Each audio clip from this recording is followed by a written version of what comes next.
रखा है, जबरदस्त क्वेश्चन है जो आरआरबी जेई 2019 में पूछा गया है। क्वेश्चन क्या कहता है, यदि x minus one upon x बराबर आपको 3 दे रखा है तो आपको x की power 4 plus one upon x की पावर 4 का मान ज्ञात करना है। कैसे करेंगे, बहुत सिंपल है। देखिए यहाँ पर जो है आपको दे रखा है x minus one upon x बराबर 3। अब यहाँ पर हम एक छोटा सा काम करेंगे, मैं आपको यहाँ पर बतला देता हूँ।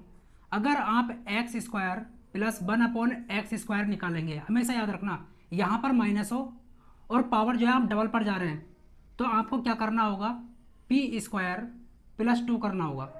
अगर यहाँ पर माइनस है तो यहाँ पर प्लस करना होगा, अगर यहाँ पर प्लस होता तो यहाँ पर माइनस करना होता। बस इतना आपको जो है ध्यान रखना है। पी की वैल्यू क्या है, 3 है। ओके, 3 का स्क्वायर और प्लस 2, यहाँ पर कितना आ गया आपका 11 आ गया। मतलब कि x square plus one upon x square कितना मिला, 11 है। लेकिन आपको तो वैल्यू किसकी निकालनी है, एक्स की power 4 plus one upon x की पावर 4। मैंने क्या बतलाया था, पावर डबल पर जा रहे हो आप, 2 से 4 पर जा रहे हैं, यहाँ पर 1 से 2 पर गए थे, तो आपको क्या करना होगा, पी स्क्वायर माइनस 2 करना होगा। माइनस क्यों, यहाँ पर माइनस था तो यहाँ पर प्लस लगाना होगा, यहाँ पर प्लस होता तो यहाँ पर माइनस लगाता, यहाँ पर क्या प्लस तो माइनस लगाऊंगा। ओके, तो p की वैल्यू क्या है, 11। 11 का स्क्वायर कितना होता है, 121 माइनस 2 बराबर कितना आया, 119। तो देखिए इस तरीके से आप बहुत आसानी से इसका आंसर निकाल सकते हैं। ऑप्शन नंबर जो है आपका बी राइट है। आई होप आपको ये तो समझ आ गया होगा। चलिए अगला क्वेश्चन करते हैं। चलिए आप इस क्वेश्चन को करते हैं। ये क्वेश्चन आपसे आरआरबी एनटीपीसी 2017 में पूछा गया। क्वेश्चन क्या कहता है, यदि दो संख्याओं का गुणनफल 4941 है तथा उनका लघुत्तम 81 है, तब उनका महत्तम ज्ञात कीजिए। बहुत आसान है। देखिए आपको एक फॉर्मूला हमेशा याद रखना, अगर आपको संख्याओं का गुणनफल दे रखा हो, महत्तम समापवर्तक लघुत्तम समापवर्तक, तो याद रखना एक फॉर्मूला होता है HCF गुणा LCM। ओके, और संख्याओं का गुणनफल, ये चाहे इधर लिख लो और इसको इधर लिख लो, इससे कोई फर्क नहीं पड़ रहा। अब आपको क्या निकालना है, HCF निकालना है। ओके, आपको जो है LCM दे रखा है कितना, 81, ये लिख लिया। बराबर में दो संख्याओं का जो गुणनफल दे रखा है 4941 दे रखा है। 9 से कट कर दीजिए, 9 नम 81, 9 से काटेंगे इसको, 9 पंजे 45, 4 9 चौक 36, ओके, 8 9 नम 81, फिर 9 से जाएगा, 9 छक्का 54, 9 इक्का 9।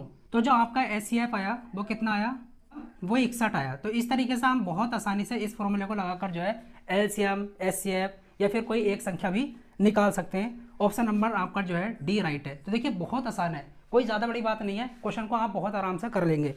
चलिए अब इस क्वेश्चन को करते हैं। यह क्वेश्चन आपसे आरआरबी ग्रुप डी में पूछा गया है। यदि 10 मित्र एक दूसरे से हाथ मिलाते हैं तो कुल कितनी बार हाथ मिलाएंगे। बहुत सिंपल सा क्वेश्चन है, बहुत आसान क्वेश्चन है।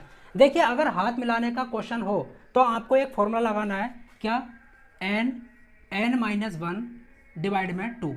अगर गिफ्ट का होता तो n-1 लगाते, लेकिन यहाँ पर क्या हाथ मिलाने का है, n की वैल्यू वो होगी जितने भी लोग होंगे। ठीक है, n की वैल्यू कितनी है, 10, गुणा यहाँ पर कितना आ जाएगा, 10 - 1 9, और डिवाइड में कितना 2, 2 से काटोगे 2 पंजे 10, 9 पंजे 45। ओके, तो एक दूसरे से वो 45 बार जो है हाथ मिलाएंगे।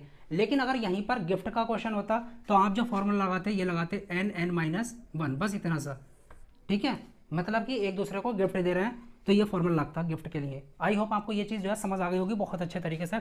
चलिए अगला क्वेश्चन करते हैं। अगला क्वेश्चन क्या कहता है, क्वेश्चन आपसे आरआरबी आरपीएफ में पूछा गया है। क्या कहता है, जब किसी संख्या को 121 से विभाजित किया जाता है, डिवाइड किया जाता है, तो शेष 25 होता है, मतलब कि 25 बचता है।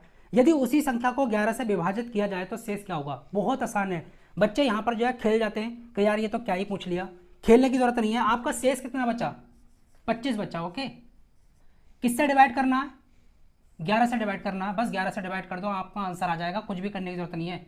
11 दूनी 22, ठीक है, बचा कितना 3। जब आप उस संख्या को 11 से डिवाइड करोगे तो आपका जो शेषफल आने वाला है वो 3 आने वाला है। तो देखिए आपका जो ऑप्शन है वो डी बिल्कुल सही जाता है। तो इस तरीके से निकाल लेते हैं, कोई ज़्यादा बड़ी बात है बिल्कुल भी नहीं। आपको कुछ नहीं करना, जो भी शेषफल बचता है ना उसी को डिवाइड कर दो जिससे कह रहा हो।